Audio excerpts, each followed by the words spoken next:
নজর রাখবো পরবর্তী সংবাদে।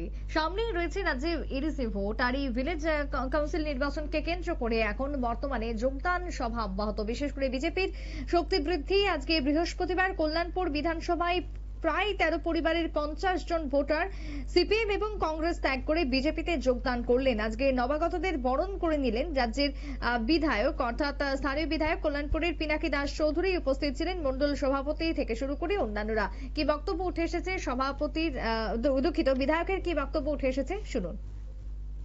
যা যা কথা দিয়েছিলাম প্রত্যেকটা জায়গায় সেই কাজগুলো বাস্তবায়িত করতে আমরা সক্ষম হয়েছি।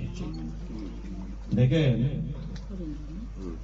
নগরাই কবরা বিশেষ করে এই অঞ্চলের মানুষ, জনজাতীয় অংশের মানুষ বরাবরই আমার কাছে বলতো যে বাড়িতে যাওয়ার মতো রাস্তা নেই, উঠু যায় না, একটা অসুস্থ পেশেন্ট নিয়ে যাওয়ার ব্যবস্থা নেই, এই রাস্তাটা করে দিন। নগরাই কোবরা to Shantinagar school, west Shantinagar, যেটা এটা সবাই জানেন, আপনারা দেখেছেন। আমি চেষ্টা করেছি, তারপর টেন্ডারও হয়েছে, কাজও চলছে, আপনারা দেখেছেন।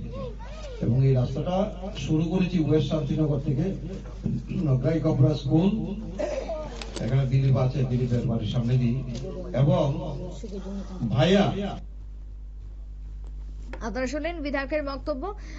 সকলকে আজকে নিয়ে আগামী দিনে দলকে এগিয়ে যাওয়ার অঙ্গীকারবদ্ধ হলেন বিধায়ক। ছোট্ট বিরতির পর ফিরছি, সঙ্গে থাকুন।